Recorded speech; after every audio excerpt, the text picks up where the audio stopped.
dari sudut fakta dan juga sumber yang diambil dalam kisah ni. Baik tuan-tuan, kita masuk. Yang pertama, muka surat 47 nah. Baik, pendahuluan dia. Rukanah binti Abdul Yazid ialah seorang jago handalan di Mekah. Memang kalau kita baca dalam beberapa kitab, antara memang dicerita tentang Rukanah ni memang orang yang kuat, ya, memang orang yang kuat, ya, orang yang memang gagah lah. Kekuatan beliau digambarkan dengan 10 orang tidak mampu untuk menariknya ketika beliau berdiri di atas satu alas seperti pelepah tamar. Dia duduk dalam pelepah tamar, orang tarik dia, 10 orang tarik tak dapat habis. Maknanya kuatnya dia tu. Beliau dikatakan bertarung dengan Nabi SAW dalam satu pertaruhan. Sekiranya beliau kalah dalam pertaruhan itu, beliau akan memeluk Islam. Ternyata Nabi SAW terlalu hebat untuk dibandingkan dengan beliau. Maknanya dia buat satu rundingan dengan Nabi. Kalau kita bertarung, kalau hang menang wahai Muhammad, aku masuk Islam. Macam tu. Maka satu maklumat menyatakan beliau memeluk Islam. Namun menurut maklumat yang lain, beliau tidak memeluk Islam. Jadi khilaf. Sekali kita akan tengok tu sekilas. Siapa yang kata dia memeluk Islam, ada yang kata dia masuk Islam lepas kota Mekah. Kata Al-Hafiz Ibn Hajar Al-Asqalani melaporkan beliau memeluk Islam pada hari pembukaan kota Mekah. Namun ada yang mengatakan itu adalah Rukanah yang lain. Jadi individu yang lain. Jadi macam-macam lah. Sekali kita akan tengok sumbernya. Beberapa orang tokoh ulama antaranya Syahid Hasan Imam Al-Banna, ya, dikenal pasti beliau biasanya menggunakan kisah ini untuk tujuan berdakwah. Ya, mereka ingin menggambarkan kekuatan dan kehebatan Nabi SAW. Dan kisah ini masyhur sehingga diperkatakan dalam beberapa kitab sirah. Malah Ibn Kathir tersendiri dalam kitab sejarahnya Al-Bidayah wa Nihayah. Maknanya ramai penakwah-penakwah ni dia guna cerita ni untuk menarik orang, untuk nak bagi tahu bahawa tujuan untuk kita menyampaikan dakwah. Dan ada orang menggunakan perkataan bahawa kalau benda baik apa salahnya, kan? Jadi kita akan tengok Walau bagaimanapun masih terdapat ramai ulama yang mempertikaikan riwayat ni ataupun maklumat ni dengan alasan-alasan tersendiri. Jadi pertikaian ulama ini benda biasa. Kritikan ini benda biasa. Sebab tu kita kena terbuka. Kita kena dengar dulu kritikan tu pasal apa. Kalau kritikan itu hanya sadar kritikan yang orang panggil apa? Kritikan yang tidak berasaskan ilmu dan fakta, maka kita kena tepih macam tu, ya. Tak usah duk dengar, kan? Kita dengar sebab saya masuk poin ni, saya teringat ada satu buku di rumah saya, buku tentang kritikan, ya. Mereka mengkritik Nasruddin Al-Albani dalam mensahihkan satu hadis.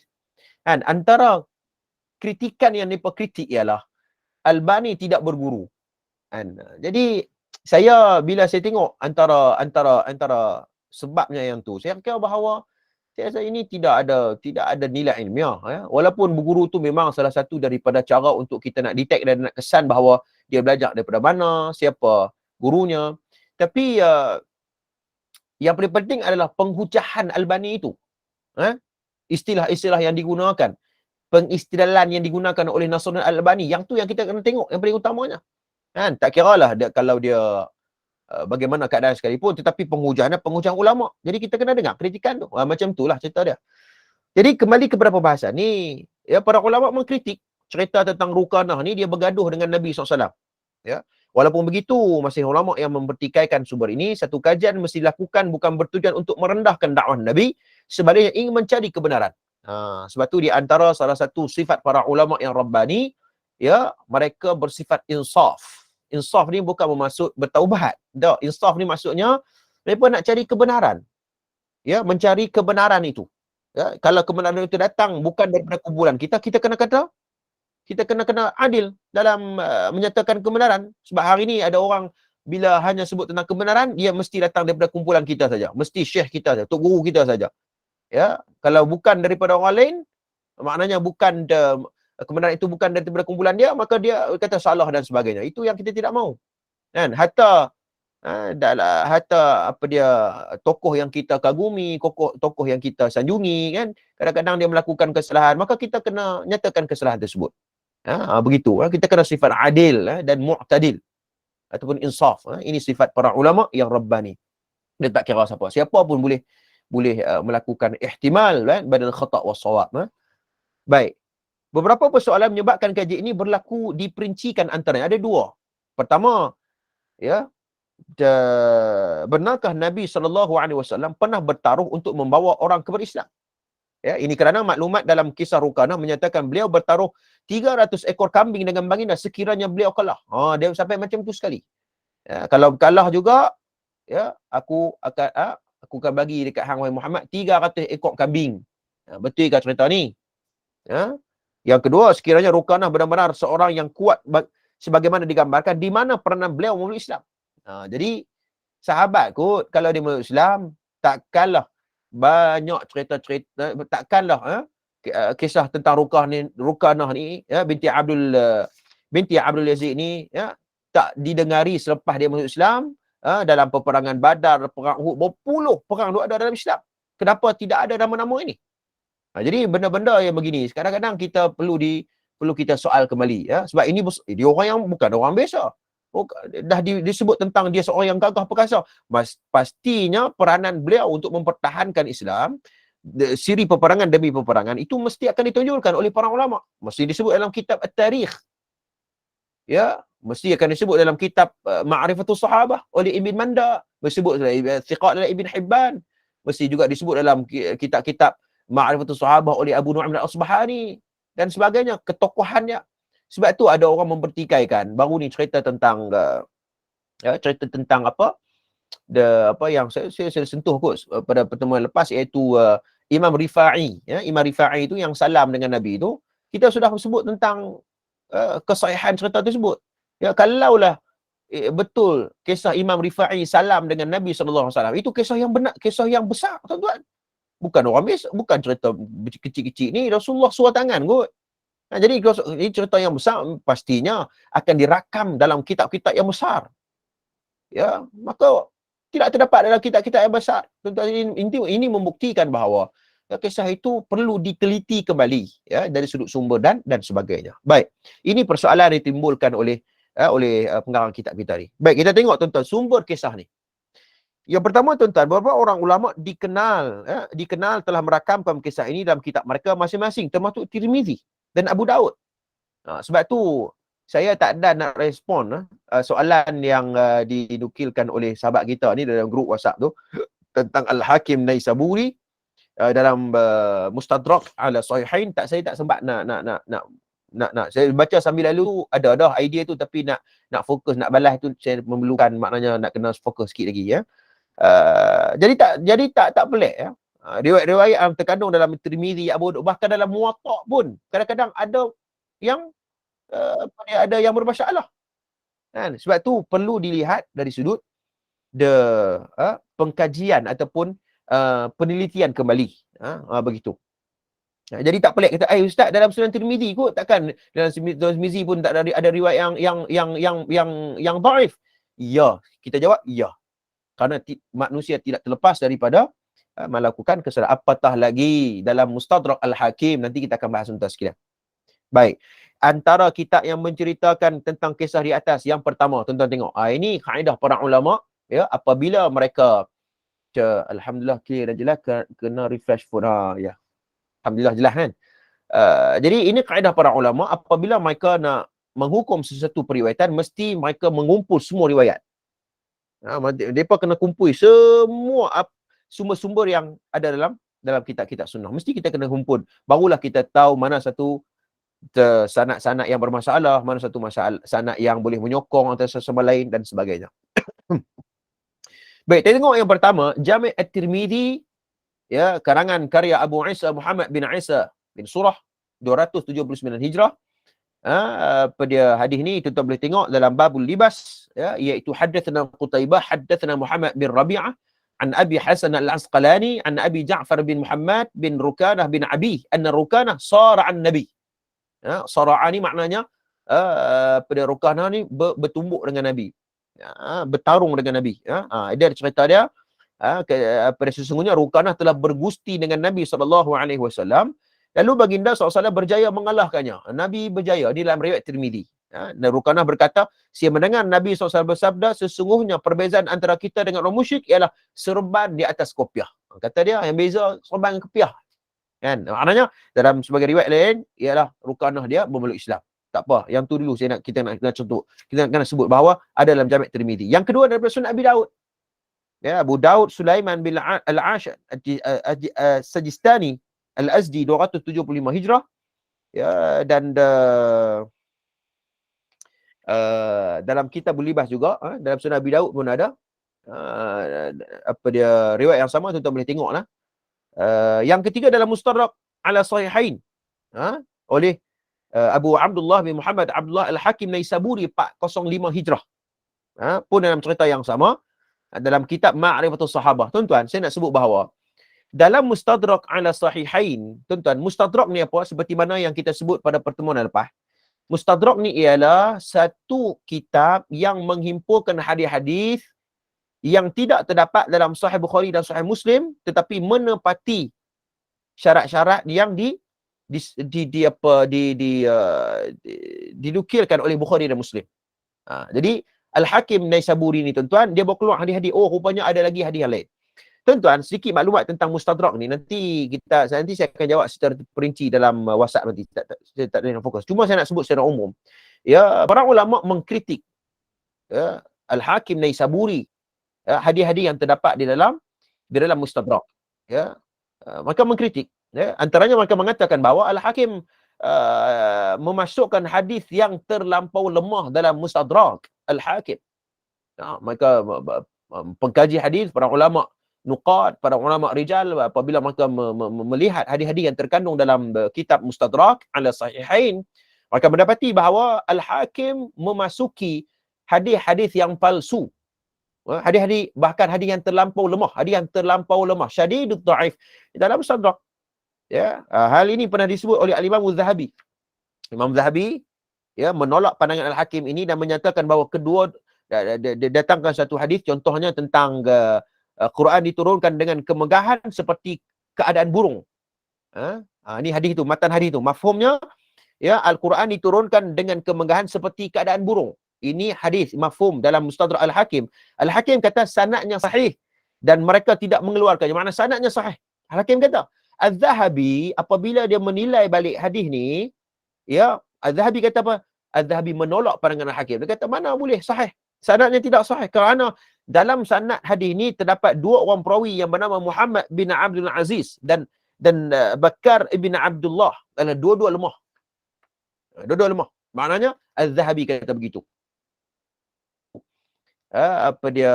Dan juga mereka mengatakan bahawa Al-Hakim banyak juga memasukkan hadis-hadis yang lemah dalam Mustadrak.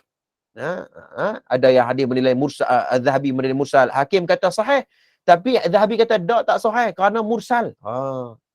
Jadi tuan-tuan yang dirahmati oleh Allah, saya nak sebut bahawa beberapa kali saya sebut bahawa bukan semua ada dalam kitab semuanya tepat dan betul. Hatta dalam Mustadrak pun belum tentu betul lagi. Perlunya penelitian. Sebab tu apabila mereka mengkaji pandangan ulama terhadap hadis yang dilabelkan sahih oleh Al-Hakim, Hakim kata sahih. Jadi apa pandangan ulama? Para ulama membahagikan beberapa kategori. Antaranya pandangan Ibn Salah. Ibn Salah dalam Muqaddimah Ibn Salah, kata Ibn Salah, dia mengatakan bahawa kalau seseorang kita perlu mengambil jalan tengah. Ada orang dia ambil terus kata Hakim dah kata Al-Hakim Naisaburi kata sahih, sahihlah. Ibn Salah kata badak, belum tentu sahih lagi. Kita kena ambil jalan tengah. Jalan tengah dia apa? Kita kena tengok apa ulama-ulama lain yang menjawab kembali apa yang Al-Hakim sebut tu. Sehingga kan Ibn Salah mengatakan bahawa kalaulah hadis itu tidak dikritik oleh ulama lain, tetapi hadis itu sahih di sisi Al-Hakim dalam Mustadrak, maka Ibn Salah kata boleh ambil. Tapi kalau Hakim kata sahih, tetapi Zahabi kata mursal, Ibn Hajar kata masalah, ulama-ulama lain mengkritik dan sebagainya, kena mengambil kritikan itu. Jangan kita berpada dengan Hakim kata sahih, pakai sahih lah. Tak boleh. Ini disiplin, ini qawaidul ilm. Sebab tu ramai orang yang bermudah-mudah dalam mengambilkan sesuatu pendapat ulama. Dia kata, yang ni ada sahih, cukuplah kita berpada dengan Sahih Al-Hakim. Tak cukup. Kita belajar ilmu. Ilmu ni ada perkembangan ilmu. Dia ada pandangan yang tepat, dia ada pandangan yang kurang tepat. Jadi sebagai contoh tuan sekalian, ada orang menyebut tentang solat sunat awabin, kan? Solat sunat awabin, ada orang tanya, ustaz, ada ataupun tidak solat sunat awabin ni yang dilakukan selepas maghrib, kan? Maghrib dengan isyak, kan? Apa dia, kalau dalam mazhab Syafi'i memang berpendapat bahawa memang ada solat sunat awabin, tetapi kalau kita melakukan tarjih, kalau kita melakukan melihat kepada penghujahan yang dilakukan oleh mazhab Syafi'i, maka penghujahan itu tidak sabit, tidak sahih. Bahkan dimaksudkan solat sunat awabin itu merujuk pada solat sunat duha. Dan itu yang lebih kuat pandangannya. Maka apa dia, sidang pendengar yang saya kasih silakan bahawa kita kena lihat kembali, menganalisis kembali. Ini kerja ulama lah. Kita sebagai orang awam ni, ya kita maknanya kena belajar lagi dan kena rujuk sesiapa yang lebih alim ataupun dakik dalam sesuatu ilmu. Baik, habis tentu. Saja nak cerita Batai Mustadrak ni, nanti saya akan jawab secara terperinci insya-Allah dalam guru WhatsApp nanti. Baik, kisah ni adalah Mustadrak ala Sahihain, ya. Begitu juga yang keempat dalam kitab Al-Jami' li Akhlaq Rawi wa Adab As-Sami' karya Al-Khatib Al-Baghdadi. 463 Hijrah. Ini pun kitab yang sangat hebat, ya. Kitab yang sangat hebat pun tak terlepas daripada meriwayatkan cerita-cerita yang ni, ya. Begitu juga dalam Ainul Awtar oleh Al-Imam Asy-Syaukani 1255 Hijrah. Kalau tak salah saya, Al-Imam Asy-Syaukani tuan-tuan sekalian dituduh Allahumma salli ala Mu'tazili. Ya, kalau tak salah, saya pernah membaca tentang manhaj, ya, para ulama mengkritik tentang Syaukani, maka mengatakan bahawa dia ada terpengaruh dengan Mu'tazili, namun ya, Syaukani dia seorang ulama yang adil dalam ilmunya. Seperti Imam Zamakhsyari dalam kitab Kasyaf, walaupun orang mengatakan bahawa Zamakhsyari seorang Mu'tazili, tetapi mereka adalah seorang ulama yang amanah dengan ilmu. Jadi benda-benda ini perlu untuk kita memberikan penelitian kembali. Baik, dalam Nailul Awtar, sangat terkenal kitab ini. Begitu juga Al-Bidayah wa Nihayah.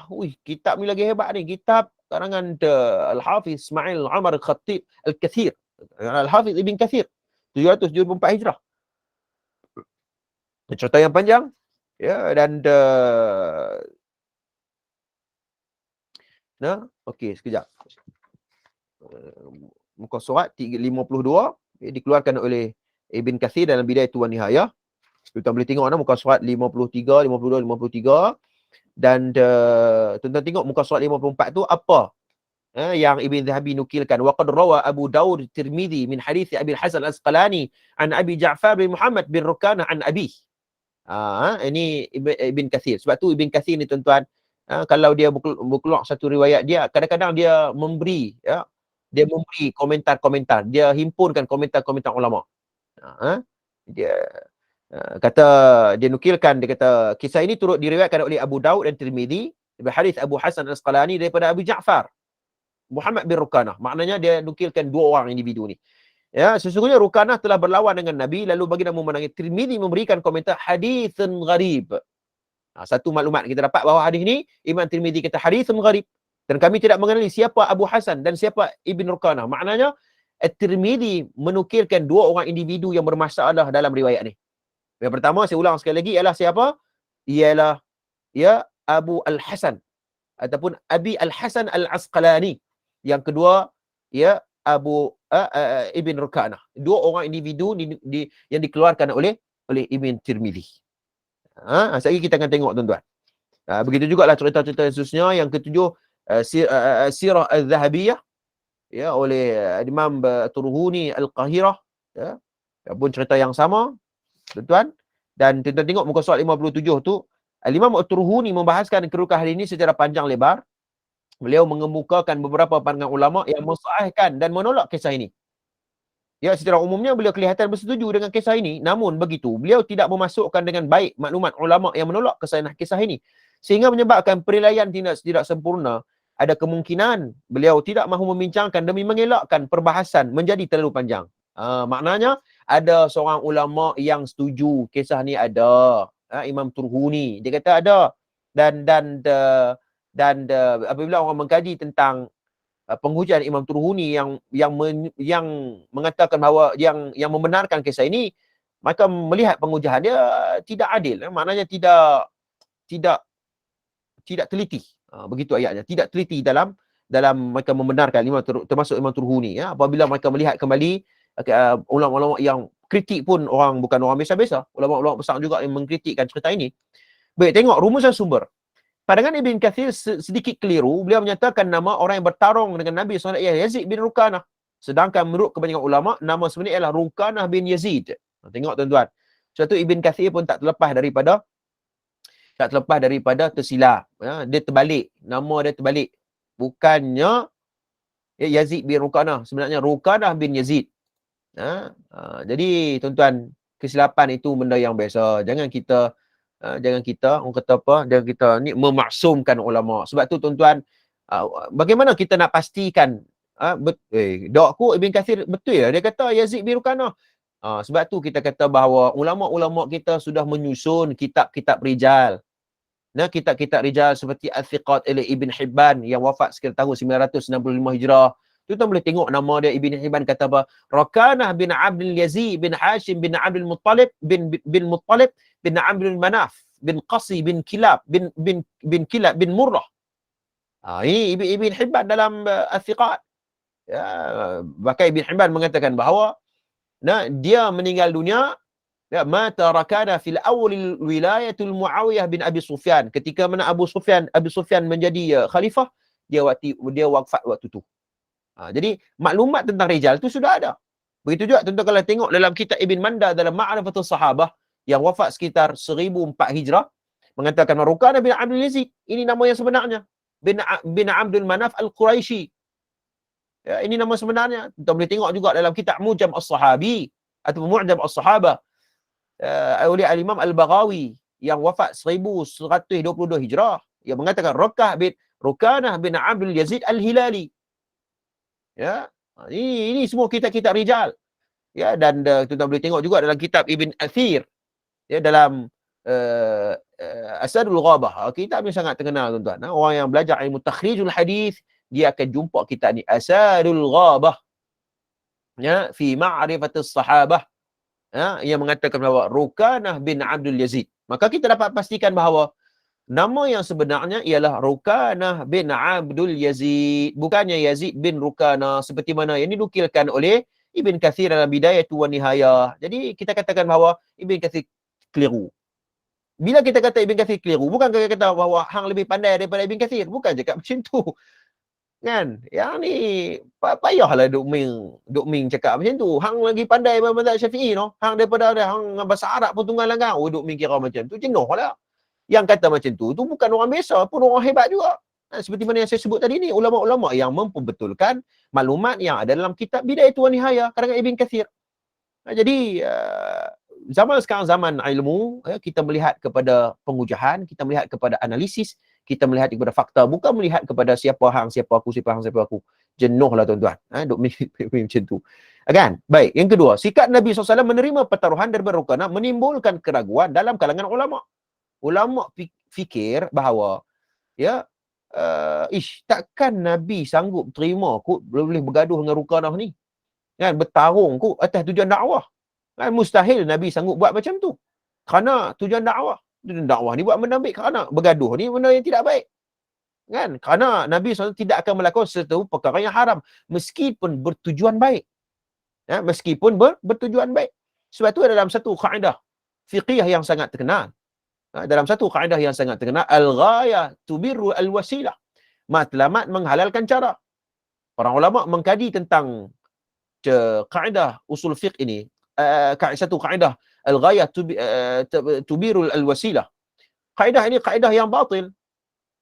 Para ulama mengatakan bahawa kaedah ini kaedah yang batil. Kenapa? Matlamat mestilah melihat kepada wasilah dia. Wasilah dia mesti kena betul lah. Kan, nak tujuan dakwah, tetapi wasilahnya tipu orang, berbohong, berdusta, bergaduh, tak apa kita bergaduh, tak apa, tujuan kita dakwah, tak boleh. Dakwah itu tujuan yang murni, perlulah dilihat kepada wasilah. Sebab tu para ulama juga menyebut dalam kitab Al-Furuq, al-wasail tattabi'ul maqasid fil ahkamuha. Segala wasilah atau cara mengikut hukum, maksud dan tujuan. Maknanya kalau tujuan baik, mestilah wasilah ataupun cara nak pergi ke situ mesti dengan cara yang baik. Kalau kita tengok dalam kaedah usul fiqh dengan kisah ini, dia bertentangan. Ya, dia bertentangan kerana dalam nas Al-Quran menyebut dalam surah Al-Maidah, wa ta'awanu 'alal birri wat taqwa wa la ta'awanu 'alal itsmi wal 'udwan. Ya, dan hendaklah kamu bertolong-menolong dalam berbuat kebajikan dan bertakwa, dan janganlah kamu tolong-menolong dalam melakukan dosa dan maksiat dan pencerobohan. Mana agama bagi tahu kepada kita bahawa matlamat tidak menghalalkan cara, mesti kena tengok juga cara dia lagu mana. Ini seolah-olah dia bertentangan. Nabi SAW berkali-kali mendapat tawaran yang boleh mendatangkan kebaikan, tetapi kerana dalam bentuk yang tidak baik atau haram, baginda menolak tanpa sebarang pertimbangan. Ini kaedah umum. Kan?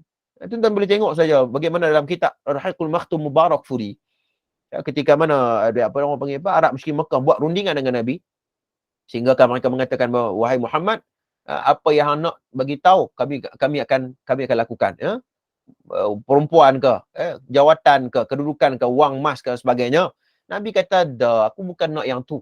Tuan-tuan, kalau Nabi ambil kaedah ni, ya, kalau kita mengiyakan cerita ini menunjukkan kepada kita bahawa matlamat Nabi boleh mengambil manfaat-manfaat itu untuk tujuan dakwah. Betul tak, tuan-tuan?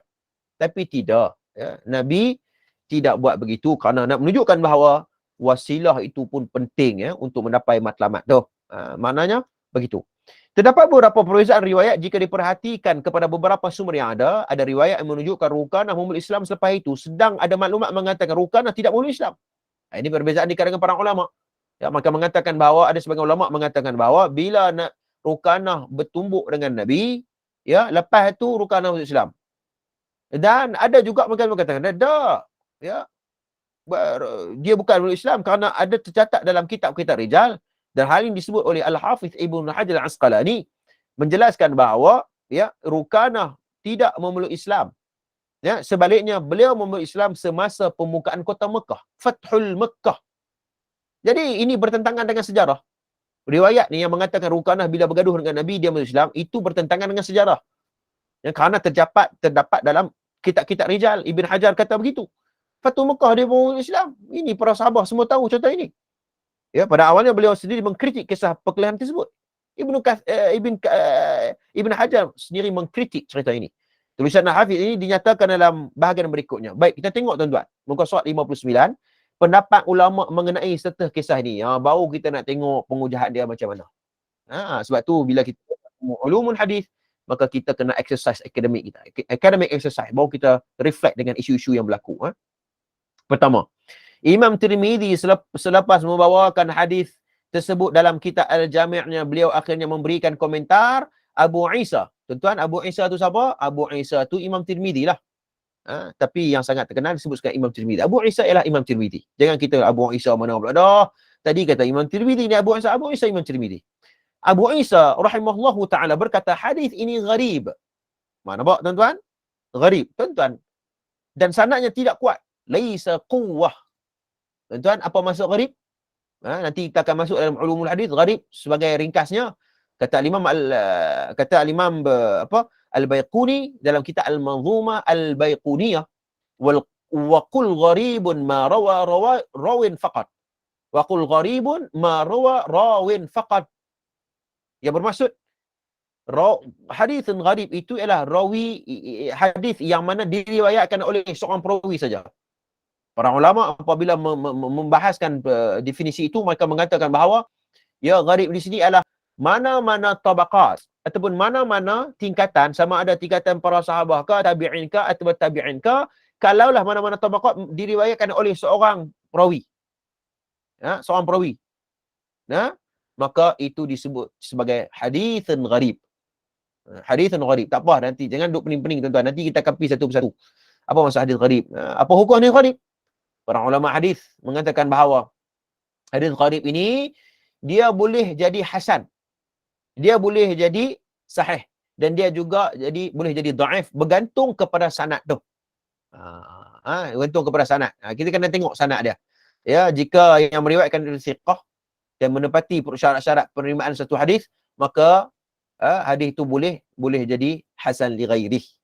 Itu tak ada masalah tuan-tuan. Sebab tu Bila saya membaca kisah ini, kisah Rukanah ni, maknanya cerita ni bukannya terlalu berat. Kisah ni bukan dhaif yang terlalu berat, tapi ini dhaif yang ringan. Sebab kita mengumpul ucapan-ucapan seperti hadithun gharib, hadith rawi yang majhul. Ini semua ungkapan-ungkapan ungkapan-ungkapan yang apabila kita himpunkan, bahawa hadis ni hanyalah dhaif ringan saja. Tak apa, nanti kita akan pergi, tuan-tuan. Kami tidak mengenali siapakah Abu Hasan Al-Asqalani, dan kami tidak mengenali siapakah anak Rukanah. Maknanya hadis ni majhulan. Majhulan. Kata Imam Ibn Taymiyah rahimahullahu ta'ala, bagaimana kita nak mengambil cerita ini, kerana diriwayatkan oleh dua orang yang majhulan, dua orang yang kita tak kenal dia. Dua orang yang kita tidak kenal. Maknanya majhul. Tuan-tuan, majhul ni apa? Nak kena cerita juga majhul ni apa? Kan? Majhul. Iaitu mereka yang tidak dikenali lah. Mereka yang tidak dikenali, orang tak kenal dia. Majhul. Hadithun majhul. Nanti kita akan tengoklah majhul ain ke apa semua nanti. Cuma secara umumnya majhul ni adalah orang yang tidak dikenali namanya. Sama ada dari sudut perawi hadis itu hanya menggunakan namanya laqab saja, seperti nama nama tempat, sehingga kan orang tak dapat nak kesan siapa orang ni, itu pun disebut sebagai majhul juga. Nanti kita akan tengok, tuan-tuan, apa maksud. Secara umumnya majhul adalah orang yang tidak dikenali. Orang tak kenal siapa perawi ni. Baik, Mubarakfuri 1355 Hijrah dalam mensyarahkan hadis ini, Tuhfatul Ahwazi. Maknanya Sunan Tirmizi di antara syarah yang sangat terkenal ialah syarah Tuhfatul Ahwazi oleh Mubarakfuri. Ini syarahan yang sangat terkenal. Mengatakan bahawa Abu Al-Hasan Al-Asqalani, Al-Hafiz menyatakan dalam Taqrib At-Tahdzib. Siapa Al-Hafiz di sini? Al-Hafiz di sini merujuk kepada Al-Hafiz Ibn Hajar Asqalani. Dalam Taqrib At-Tahdzib, beliau seorang yang tidak dikenali, majhul. Maknanya majhul. Manakala penyata daripada Abu Ja'far bin Muhammad Ar-Rukanah, Al-Hafiz menyatakan dalam Taqrib, beliau juga merupakan seorang yang tidak dikenali. Maknanya kita tahu dah bahawa Ibn Hajar mengatakan bahawa dua orang individu ini majhulan. Dua orang ni tidak dikenali siapa dia. Dan Imam Tirmizi dinilai hadis ni gharib. Tuan-tuan, ini pun maklumat yang sama juga. Abu Daud mengatakan bahawa sanad ni tidak kukuh, dan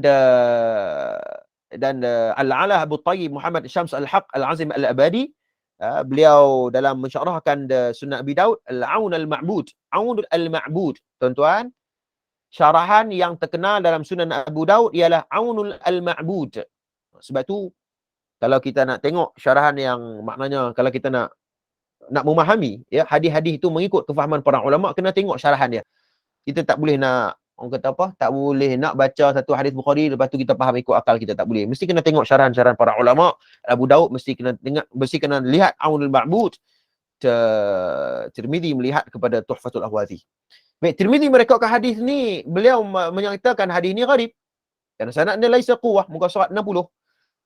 Dan beliau tidak mengatakan bahawa kami tidak mengenal Abu Hasan Asqalani dan Ibn Rukanah. Maknanya dua individu ini menjadi sanad. Mada sanad maknanya tumpuan para ulama mengkritik sanad ni. Begitu. Baik, kita tengok, tuan-tuan. Kita pergi satu persatu lebih mendalam sikit. Siapakah Muhammad bin Rukanah? Beliau adalah watak utama yang meriwayatkan kisah ini. Justru amat penting untuk kita mengenali siapakah watak ini, sehingga mudah untuk kita menentukan kualiti dan kedudukan hadis serta kisah yang tersebut ini. Maknanya Muhammad bin Rukanah ni madar bagi sanad. Madar ni makna apa? Sasaran para nuqat, sasaran pengkritik hadis dalam nak memastikan sanad itu sahih ataupun tidak. Ini sasaran. Dia bukannya sebab tu tuan-tuan yang dirahmati oleh Allah, kerja kita ni, dan apabila maknanya kerja para ulama, kadang-kadang mereka bukan dipecek sampai ke semua sanad tu. Contohnya ada 13 sanad, 13 perawi dalam satu sanad, memanglah kena cek satu-satu. Tapi untuk memudahkan urusan kita cek yang bermasalah saja. Kita cek individu ataupun perawi yang bermasalah saja. Jadi kita fokus di situlah. Jadi kita akan boleh simpulkan bahawa sanad ni bermasalah ataupun tidak dan sebagainya. Begitu juga oleh kerja ulama, begitulah. Inilah metod yang terpenting digunakan oleh alim ulama khusus dalam bidang hadis untuk menentukan darjat sesuatu hadis. Seperti mana saya sebut tadi. Kerja ulama memang begitu, mereka akan pastikan mana perawi yang bermasalah dan mereka akan fokus kepada perawi itu. Kan? Macam kita lah, kadang-kadang orang ni bila dia emosi tuan-tuan, dia sembok bahasa Kedah, bahasa utara.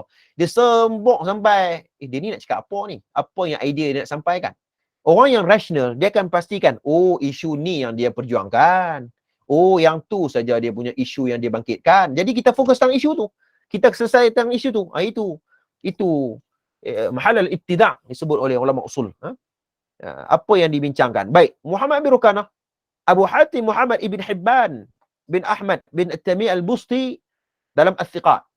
Dalam kitab Al-Thiqat, Rukanah bin Yazid bin Hashim bin Abdul Muttalib bin Abdul Manaf, ya, dikatakan beliau pernah bergusti dengan Nabi. Walaupun begitu, pada sanad penyataan ini ada masalah.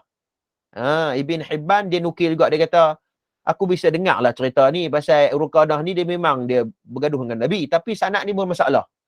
Jadi ini amanah dengan ilmu. Abu Hatim Ibn Hibban dalam Thiqat dia amanah dengan ilmu. Baik, kita tengok Al-Imam An-Nawawi. Imam Nawawi kata Al-Tahdzibul Asma' wal Lughat. Imam Nawawi kata, dan hadis pergaduhan dengan Nabi itu disebut dalam Sunan Abu Daud, Tirmizi dan Kitab Al-Libas, tetapi hadis ini mursal. Kan? Hadis mursal, nampak? Kita dah berapa dah dengar? Berapa kali dah? Pertama gharib, yang kedua majhul, yang ketiga mursal. Ini semua istilah-istilah yang digunakan oleh para ulama. Tu hadis mursal ni hadis apa? Ya, hadis mursal. Kalau kita tengok hadis yang kalau kita tengok definisinya, ya, hadis yang terputus. Hadis mursal yang terputus. Hadis ini termasuklah hadis yang sebagian ulama mengatakan bahawa ada yang mereka masih lagi hadis mursal ni, sebab sekejap, hadis mursal ni dalam Manzumah Al-Baiquniyah oleh Imam Al-Baiquni, dia menyebut bahawa mursalun minhu sahabiyyun saqata. Ya, mursal itu adalah hadis yang pada sanadnya gugur, yakni tiada sahabat. Maknanya hadis itu terputus, sanadnya terputus. Adapun sebagian para ulama mengatakan bahawa hadis itu di skip nama tabi'in. Di skip nama tabi'in. Ini pun disebut sebagai mursal. Tetapi namun, ya, kalau kita perincikan tentang hadis mursal, tuan-tuan, hadis mursal ni dia bahas panjang, tuan-tuan. Dia kena ada satu tajuk khas, satu waktu khas untuk bincang pasal mursal. Memang cukup panjang, tuan-tuan. Ya, para ulama memberikan apa cara ataupun bagaimana kita berinteraksi dengan hadis mursal. Para ulama membedakan, ada 3 pendapat ulama.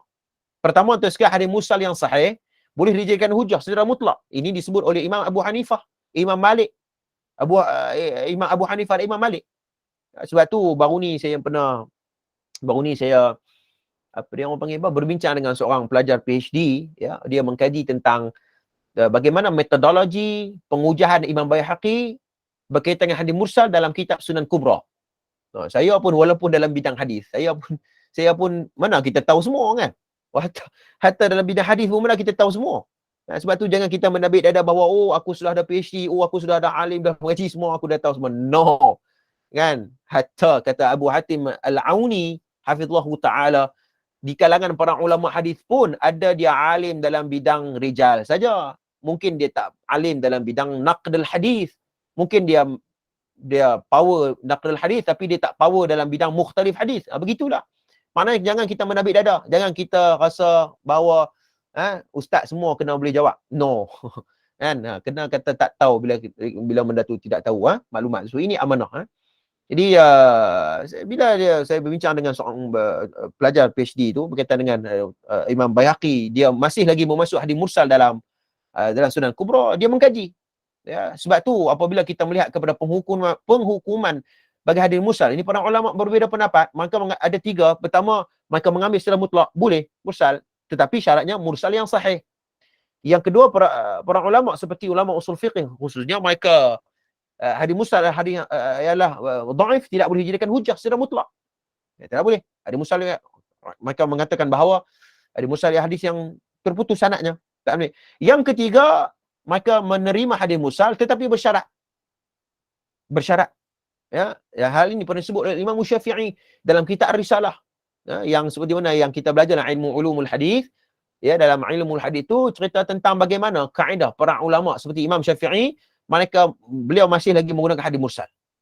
Ya, tetapi hadis mursal yang di sisi Imam Syafi'i ada syarat-syarat dia. Ya, ada beberapa syarat. Pertama kata Imam Syafi'i dalam kitab Risalah, iaitu mestilah perawi itu perawi yang thiqah. Ya, perawi yang thiqah. Ya, tabi'in tersebut berpeluh daripada kalangan tabi'in besar. Kalau tabi'in yang riwayatkan hadis mursal itu mesti tabi'in yang kibaru tabi'in. Betul apa maksud kibaru tabi'in? Kibaru tabi'in ialah, sekali lagi saya ulang bahawa kibaru tabi'in ialah perawi-perawi di kalangan para tabi'in yang mereka sempat berguru dengan kibaru sahabah, dengan sahabat-sahabat yang besar. Nah, itu maksud kibaru tabi'in. Kalau mereka meriwayatkan seperti Zuhri, seperti Hasan al-Basri, ini semua kibaru tabi'in. Kalau mereka meriwayatkan hadis mursal itu bermaksud hadis itu sahih. Imam Syafi'i masih lagi menggunakan hadis itu. Begitu. Betapa detailnya ilmu hadis ni, ya, teknikalnya ilmu hadis ni, ya. Jangan kita orang kata apa bermudah-mudah. Sebab tu ini disiplin ilmu yang kita tak boleh nak rempuh begitu saja.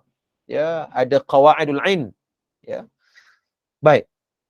Begitu juga kata Imam Syafi'i, ya, antara lain juga iaitu mestilah sanad riwayat mursal itu mestilah disokong dengan riwayat yang lain.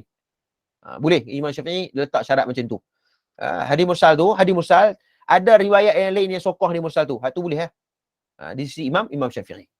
Baik, tak apa. Saya bukannya nak pergi lama tentang hadis mursal tu, cuma kita nak bahas pasal cerita Rukanah ni. Kira dah tak habis kita punya tajuk kan. Baik, kemudian Al-Imam Az-Zahabi dalam Mizanul I'tidal, kitab ni pun sangat terkenal, 748 Hijrah. Tidak sahih hadis yang diriwayatkan oleh Muhammad bin Rukanah, Ibn Rukanah, daripada bapaknya Abu Al-Hasan Al-Asqalani berseorangan dalam meriwayatkannya, dan beliau adalah seorang yang tidak dikenali. Maknanya Al-Hafiz Ibn Zahabi mengatakan, Muhammad bin Muhammad Az-Zahabi mengatakan bahawa Abu Al-Hasan ni ada dua lah kritikan dia. Yang pertama majhul, yang kedua tafarrud. Tafarrud ni ataupun gharib. Ada sebahagian mereka membedakan makna tafarrud dengan gharib. Sebahagian ulama mengatakan bahawa sama saja. Tafarrud pun bermaksud perawi hadis tu meriwayatkan dia seorang yang meriwayatkan hadis tu. Tuan boleh ikuti perbincangan saya ni ya. Sama saja tafarrud dengan gharib. Ada seorang tesis PhD di USM, ada satu dia mengkaji tentang hukum tafarrud. Pembai tu dia jadi tesis PhD. Saya tak baca lagi buku tu. Tetapi perbahasan yang sangat panjang lah tentang tafarrud ni ataupun gharib ni.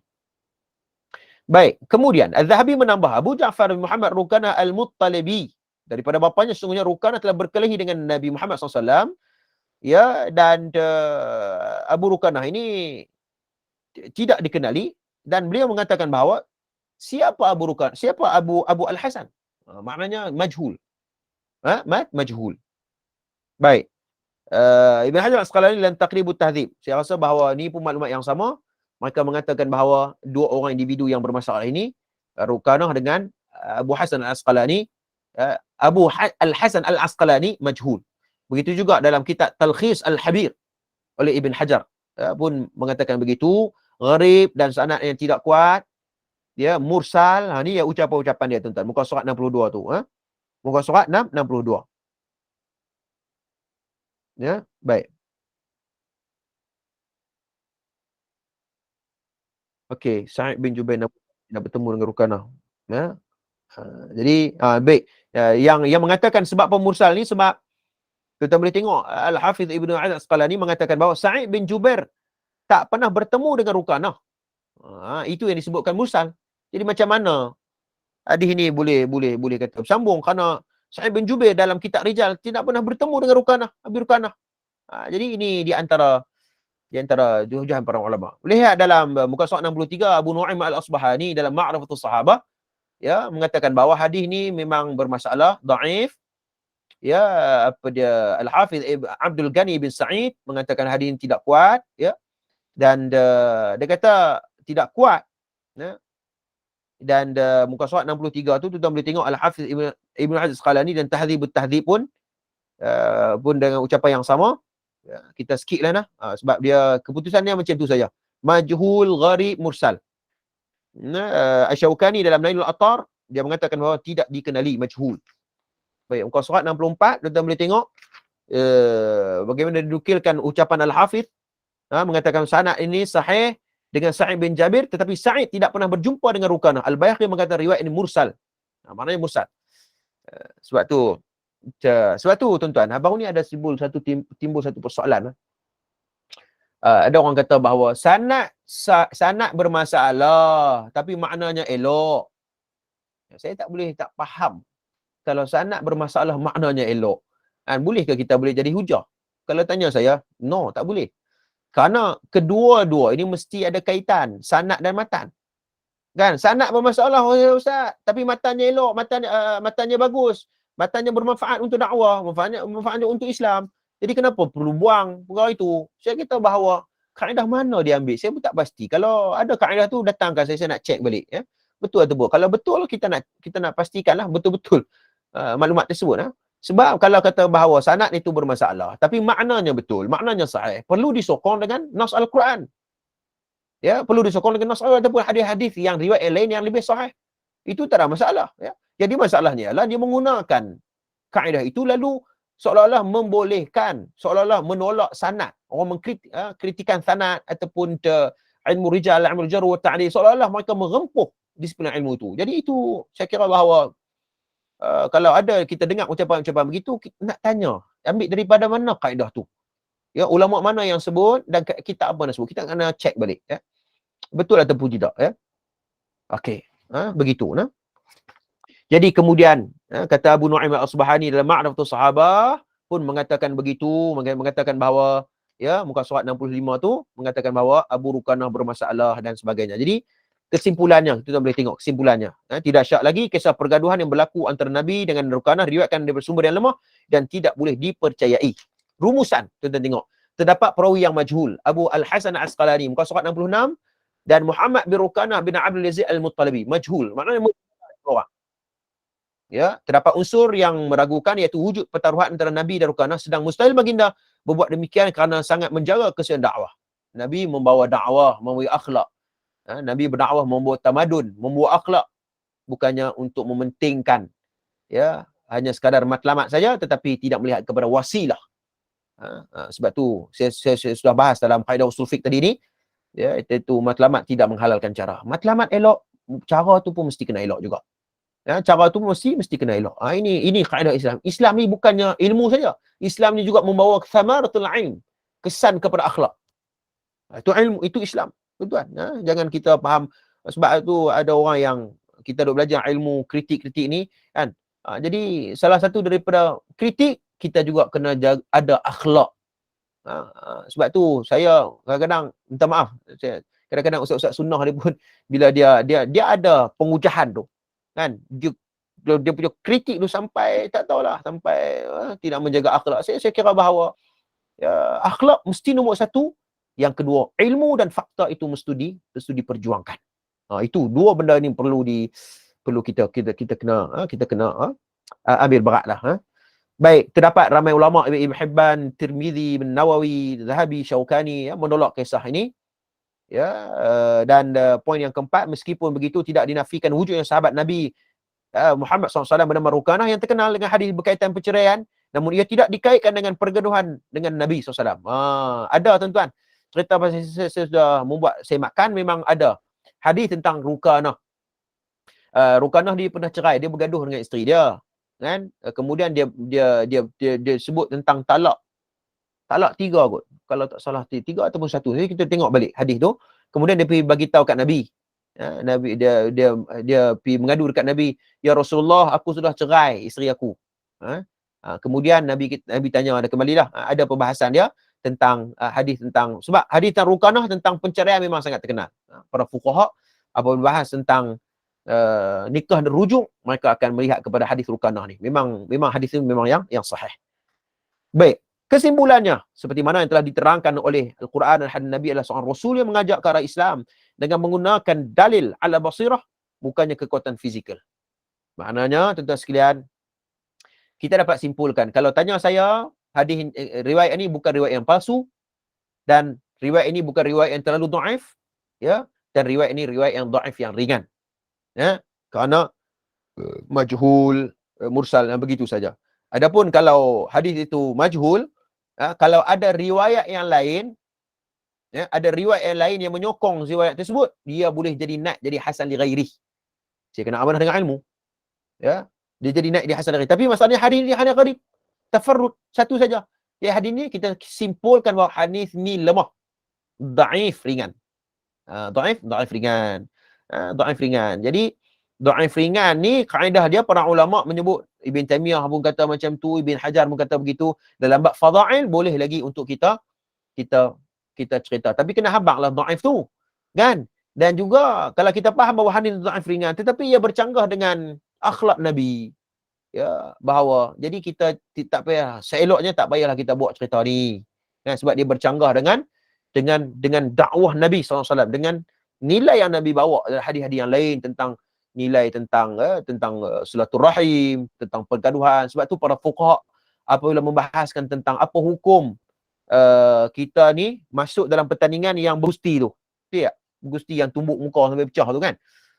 Sebahagian fuqaha mengatakan bahawa hukum ni tidak boleh. Kerana pergaduhan tu sampai menyebabkan pecah muka ni. Ya, tapi hari ni kalau ada beberapa sukan yang dia tutup kepala kan, ada apa tinju ke apa, sudah tutup kepala tu, maksud menjaga wajah itu, Islam menjaga wajah. Itu dibolehkan, harus. Sebagian fuqaha berkata tak boleh, kerana bergaduh ni, bersukan ni sampai pecah muka dan sebagainya. Ada sebagian fuqaha tak bagi, kerana Islam sangat menitik beratkan soal menjaga wajah, kepala kita, keselamatan dan sebagainya. Begitu. Ya. Jadi kesimpulannya begitu, dhaif ringan. Wallahu a'lam. Ya. Baik, kita pergi ke cerita yang keempat ke ataupun kita buka soalan? Dah 10:26 dah. Sebab yang keempat ni macam dia ringkas ajalah. Buka soalan. Buka soalan. Okey, silakan, tafadhal, syukur.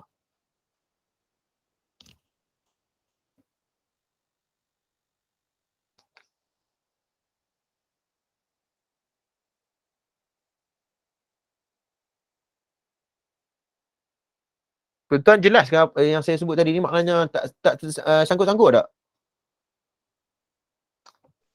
Jelas, Ustaz. Jelas, okey. Ada soalan tak? Dekat chat saya tengok tak ada apalah, semua cerita pasal line je ni. Kenapa? Apa pendapat Ustaz? Apa tujuan cerita ini? Wan Arnan, Wan Cik. Ya. Apa pendapat Ustaz dan apa tujuan? Ya, pendapat saya macam yang saya sebut tadi ni, apabila kita meneliti kritikan-kritikan para nuqat, ulama nuqat, ada pun ulama-ulama jarh wa ta'dil, kita katakan bahawa hadis ni dhaif ringan. Hadis ni dhaif ringan.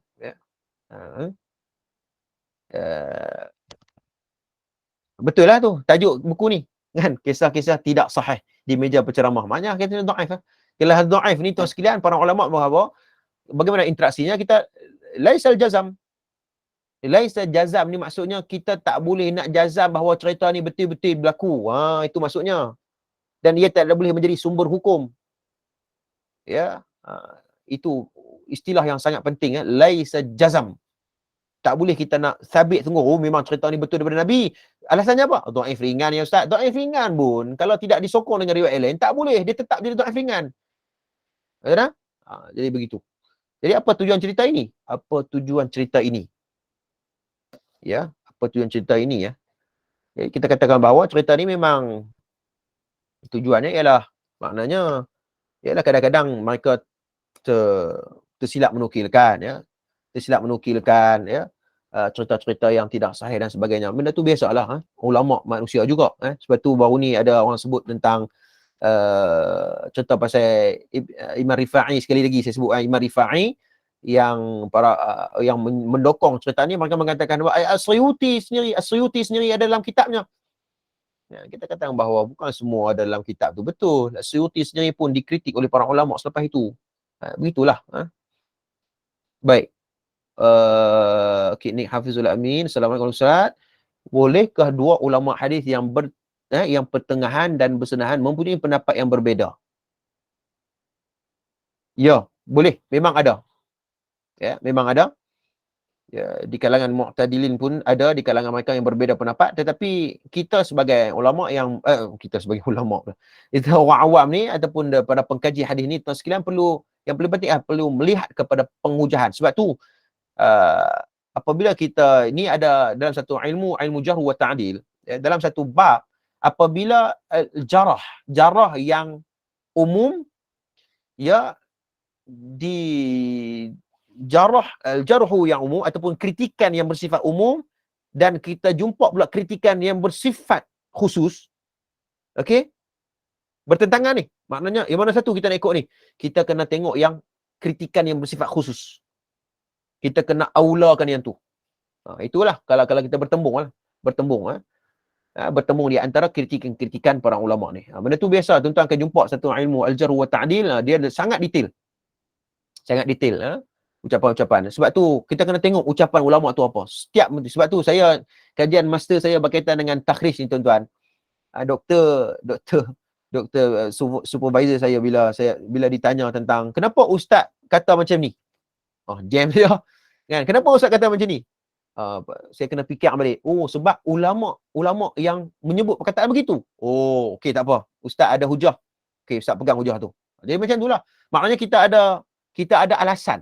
Sebab apa kecenderungan kita ke arah tu? Sebab kemungkinan kritikannya itu ataupun al-jarhunya itu lebih khusus, lebih jelas berbanding dengan ta'dil ataupun mereka mentausiq ataupun mereka macam mana ayat ni, menta'dil, maksudnya membenarkan seorang perawi tersebut. Jadi yang mana yang perlu untuk kita aulakan ataupun kita utamakan, mestilah kita utamakan kritikan yang lebih khusus tadi ni.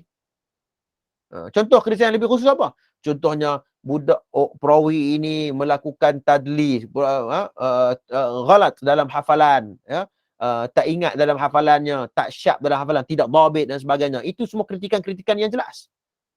Apatah lagi kritikan yang keras seperti dajjalun, ataupun kadzib, ataupun matrukul hadis. Ini semua kritikan-kritikan yang jelas yang perlu untuk kita ambil maklumat. Wallahu a'lam. Ada soalan lagi?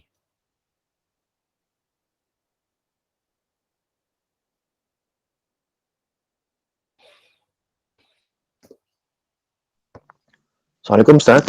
Salam, ya. Saya Kamarudin daripada Kuching. Nak tanya berkenaan dengan status hadis daif ringan macam ni. Jadi boleh ke diambilkan pengejaran daripada hadis ni? Walaupun dia hadis dia daif ringan. Daif ringan seperti terima kasih Tuan Kamarudin. Daif ringan seperti mana kita sebut tentang para ulama apabila berinteraksi dengan daif ringan ni, dalam bab fadail dibolehkan. Dalam bab fadail. Tetapi syaratnya mesti kita sebut bahawa hadis ni daif. Kena habaq hadis ni daif. Kerana apabila kita beritahu hadis daif, baru kita tahu bahawa hadis laisal jazam. Kita bukan bermaksud kita maknanya memang kita jazam sungguh-sungguh bahawa cerita ini memang cerita yang memang datang daripada Nabi. Kerana hadis daif yang ringan, kita dah sebutlah alasan-alasannya. Pertama. Yang kedua, apabila hadis daif ringan ini bertentangan dengan usul ataupun dengan akhlak Nabi, dengan hadis-hadis yang lain yang bersifat sahih, iaitu Nabi lebih mementingkan silaturahim, mementingkan tentang persaudaraan, kenapa tiba-tiba dalam cerita ini Nabi bergaduh kan, untuk tujuan berdakwah. Jadi kalau tanya pendapat saya, kita ambil cerita lain lah. Kita ambil cerita lain yang boleh lebih baik berbanding dengan cerita ini. Dari sudut kajian sanadnya pun bermasalah dan dia pun bertentangan dengan hadis-hadis yang bersifat sahih tentang akhlak Nabi dan sebagainya. Maka kalau tanya saya, kita ambil cerita lain berbanding dengan cerita Rukanah ni sebagai tujuan untuk menyampaikan dakwah. Sebab tu dalam cerita ni Hasan Banna pun ambil cerita ni. Hasan Al-Banna seorang dia pun bukan orang biasa, dia pun seorang pengkaji juga, dan dia memuji Syekh Sabiq, Qardawi di antara kadar-kadar dakwah yang paling terbaik dilahirkan oleh Hasan Banna. Jadi mungkinlah dia terlepas pandang dalam bab-bab ni. Wallahu a'lam. Okey.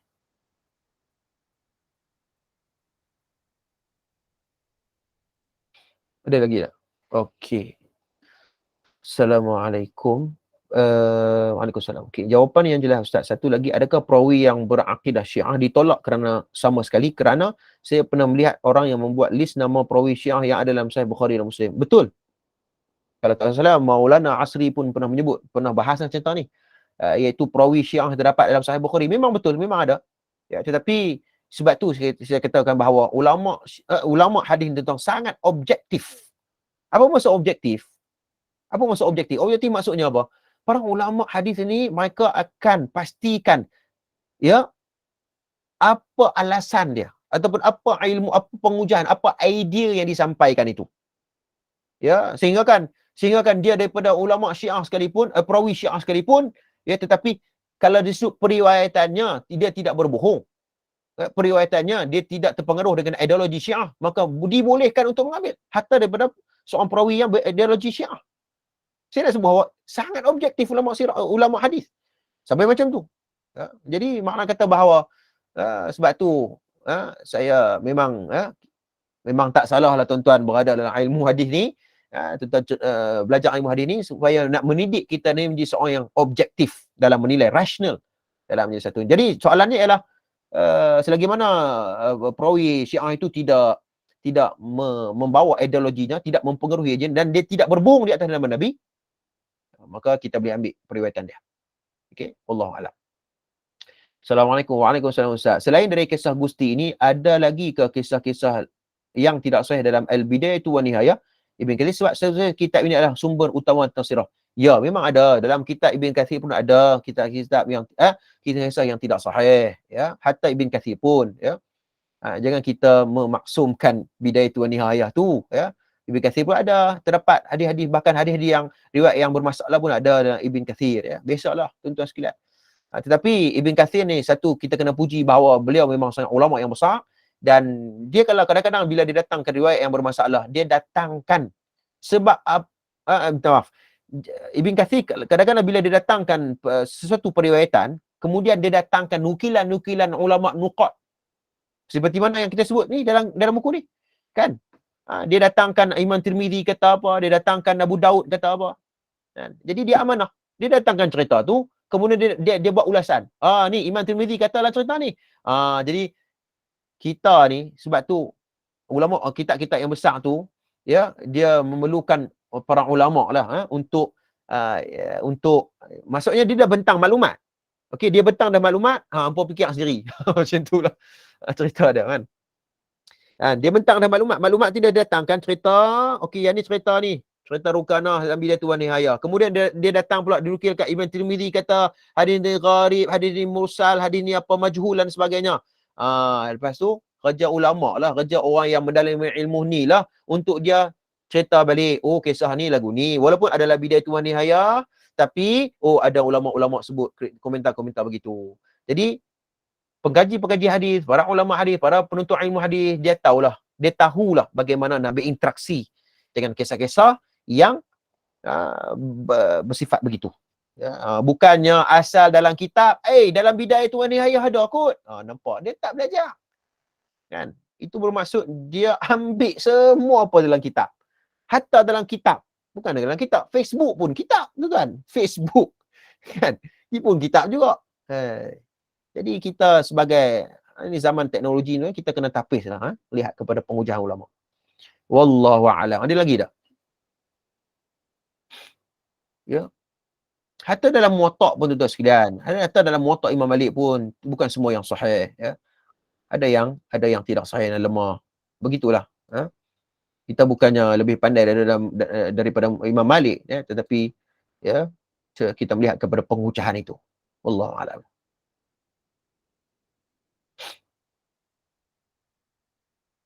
Ada soalan lagi tak? Assalamualaikum Ustaz. Salam, ya silakan. Saya tanya, ada kalau ulama hadis ada cakap kan, hadis mungkar apa kan? Lepas tu ada ulama lain pula cakap hadis dhaif. Yang mana kita nak ambil? Setengah orang dia nak pertahankan yang dia punya ya betul. Betul, soalan yang baik, soalan yang sangat praktikal, dan soalan ni saya pernah tanya dalam kelas masa saya. Sebab pendapat ulama ni banyak, kadang-kadang bercanggah. Kan? Yang ni kata sahih, yang ni kata dhaif, yang ni kata mungkar, yang ni kata, jadi macam-macam. Jadi kembali kepada saya sebut tadi ni, prinsip asalnya ialah kita melihat kepada pengucahan tu. Kan? Kita tidak berpada dengan ulama sebut begini, maka kita pegang begitu. Kaedah ahli ilm, dia kena kumpul semua maklumat-maklumat tu. Siapa yang cakap? Okey, siapa yang cakap? Betulkah dia cakap begitu? Dan siapa yang cakap? Dan kalau Al-Hakim cakap seperti kita sebut tadi ni, kalau Al-Hakim Naisaburi cakap, kita kena tengok Az-Zahabi kata apa. Kan? Dia tak boleh kata berpada dengan Al-Hakim kata sahih. Maknanya dia tak dalami lagi ilmu tu. Kan? Dia tak rujuk pula Az-Zahabi kata apa, Ibn Hajar kata apa, ya, ulama-ulama lain kata apa. Sebab kita kena melihat seluruh, kita kena melakukan analisis. Ini kerja ulama lah tuan-tuan, ataupun orang awam yang nak belajar ilmu ni, ni kerja kita lah. Dia tak boleh berpada. Sebab tu ada orang-orang yang bermudah-mudah dengan mengambil pendapat ulama ni, dia kata ni kata boleh. Jadi kat situ bermaksud bahawa ya, ilmu dia, maknanya ilmu dia hanya orang kata apa, surface, orang panggil apa, satu lapisan saja. Padahal banyak lagi yang perlu kita kena tengok. Ya, hatta dalam ada sebagian perawi tuan sekalian, ya, apabila perawi tersebut dia datang ke Kufah, dia riwayatkan hadis di Kufah, kemudian dia pergi ke Basrah, dia riwayatkan ke Basrah. Ada seorang pengkaji ulama mengatakan bahawa kalau seorang perawi itu meriwayatkan hadis di Basrah, kita tak boleh ambil riwayat daripada dia. Kan? Padahal perawi yang sama. Tapi kalau diriwayat hadis di Kufah, di Kufah kita kena ambil riwayat dia. Kenapa? Kerana di Kufah dia riwayat hadis dengan kitab. Dengan kitab, dia ada kitab depan dia. Bila dia pergi ke Basrah, dia tak bawa kitab. Dah hafalan dia teruk. Jadi dia baca hadis bercampur habis. Jadi para ulama mengkaji bahawa kalau diriwayat di Basrah kita tak boleh ambil. Kan? Kalau dia riwayat di Kufah, kita ambil. Jadi begitu teknikal. Jadi maknanya kita kena tengok pengujahan tu. Jangan kita kata, dia pun individu yang sama. Kan? Tak kira lah di Kufah ke di Basrah. Maknanya dia hanya melihat satu lapisan saja. Dia tak tengok lagi mendalam lagi. Bagaimana para ulama mengkaji satu ini. Jadi begitu sifatnya. Sikap talabul ilm, sikap pengkaji hadis, dia mesti kena melihat pengujahan ini. Dia tidak berpada. Saya ada membaca satu buku. Buku, saya kalau ada satu masa saya memang nak ulas buku tu, nak review sikit buku tu. Berkaitan dengan mereka ada sebahagian dia bermudah-mudah sangat mengambil nas riwayat yang dhaif dalam kitab mereka. Dia seolah-olah mereka ni nak mengia-ia sangat mengambil riwayat yang dhaif ini untuk dalam pengujahan mereka. Bila kita kaji balik, memang pengujahan memang bermasalah. Panggil nak buat review tapi kesempatan masa tu tak mengizinkan. Tapi insya-Allah satu hari nanti kalau nampak macam duk panas sangat isu tu, kita nak buat juga lah benda tu, insya-Allah. Okey, apa lagi soalan? Assalamualaikum. Waalaikumsalam. Ustaz, boleh Ustaz ulaskan lagi isu ada orang bersalaman dengan Nabi di kubur baginda dengan tangan baginda Nabi keluar betul untuk bersalam. Bagaimana ada ustaz dan geng-geng depa kata geng-geng depa. Siapa tu geng depa? Kata sahih mutawatir, yang tak percaya hanya W. W tu siapa? Saya tak kenal. Terima kasih Ustaz. Okey, sama-sama. Saya rasa bahawa saya telah menulis sikit saja dan saya pernah mengulas di kelas yang lepas ulum hadis tentang kisah Imam Rifa'i salam dengan Nabi. Kisah tu memang tidak ada sanad. Tidak ada sanad. Nak cek macam mana? Yang dia kata mutawatir. Mutawatir celah mana? Orang Kedah kata. Mutawatir celah mana apa? Berpuluh ulama mengkritik riwayat ni. Ya, saya pun tak faham apa istilah mutawatir. Sehingga dia kata, Allahuakbar. Saya malas nak sebut nama.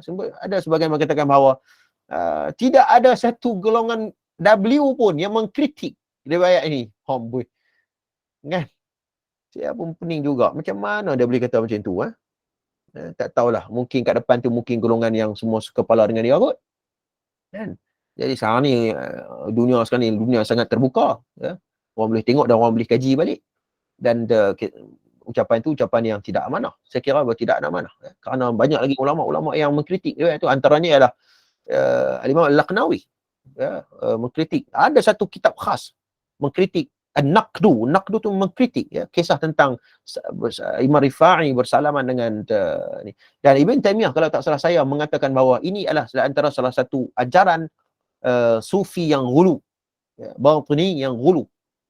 Ini bukan saya kata, ni Imam Ibn Taymiyah.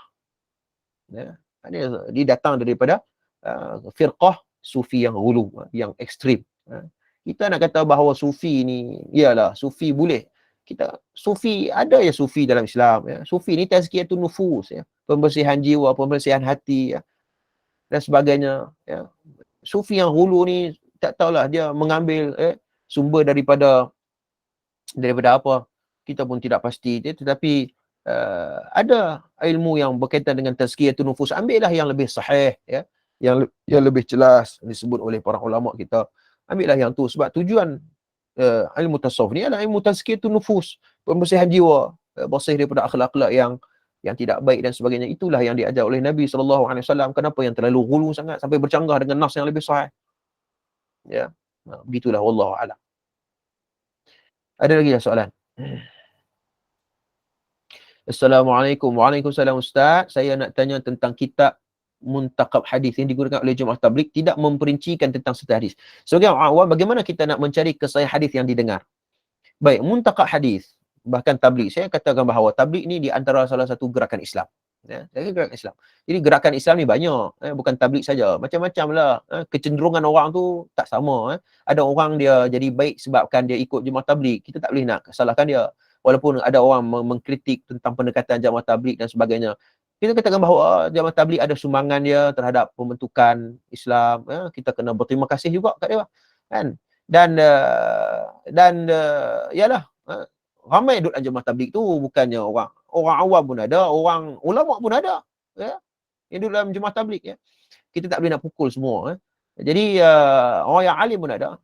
Khususnya orang yang belajar di Pakistan, di India atau sekian, ramai di antara mereka alim dalam bidang hadis yang terlibat dalam tabligh.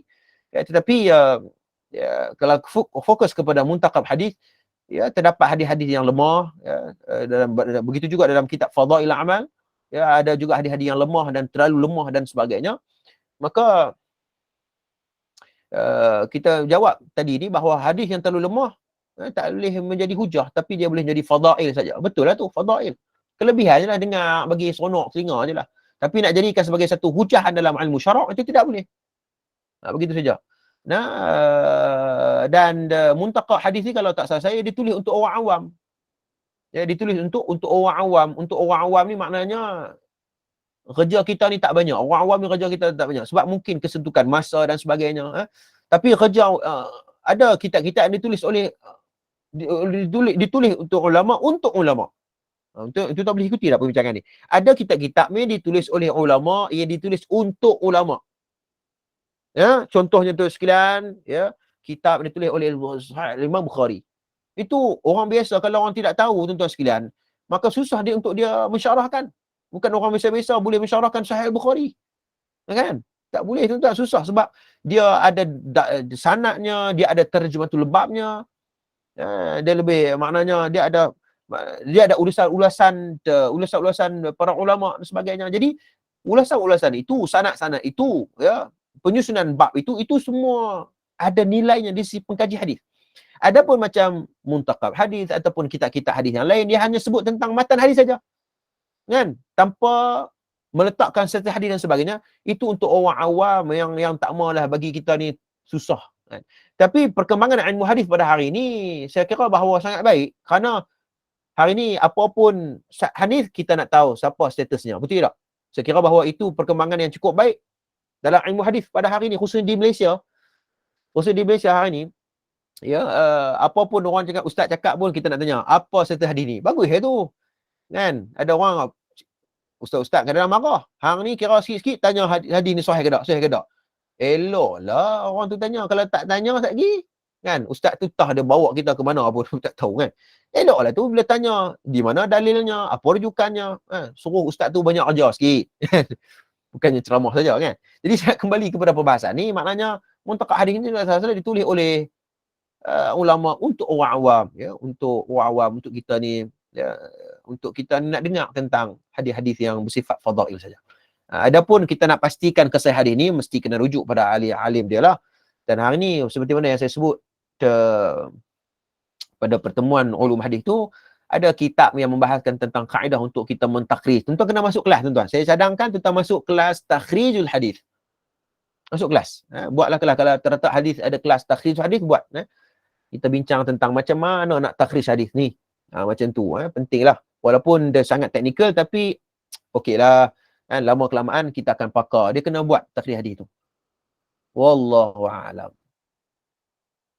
Yang paling senang sekali, kalau saya nak bagi senang, tuan-tuan boleh tengok dalam web-web yang berautoriti, ya, Saya suka merujuk kepada web Al-Aluka, sangat ilmiah dan sangat berfakta tuan-tuan. Al-Aluka ataupun Islam Web ataupun beberapa lagi web-web yang lain, ataupun banyak lagi web-web yang membantu saya. Bahkan web-web tu kadang-kadang dia membantu saya untuk menulis tesis.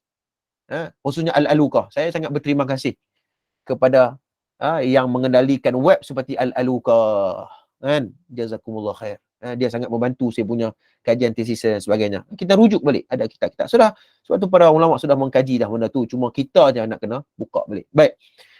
Wallahu alam. Herdi Harun ya, berkaitan dengan respon Ustaz untuk soalan Encik Zaim tadi, adakah bermaksud kita wajib mengutamakan hujah dengan ulama-ulama hadis yang ranking teratas seperti Amirul Mukminin dan Al-Hakim terdahulu berbanding dengan Al-Hujjah dan ranking yang bawah, Esperto tu apa saya tak tahu, mungkin istilah hadis yang baru kot.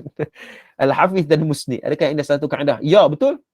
Sebab tu kepentingannya untuk kita mengetahui bahawa marahil ataupun martabat gelaran-gelaran tertentu oleh para ulama hadis, dan Amirul Mukminin, sangat penting tuan-tuan.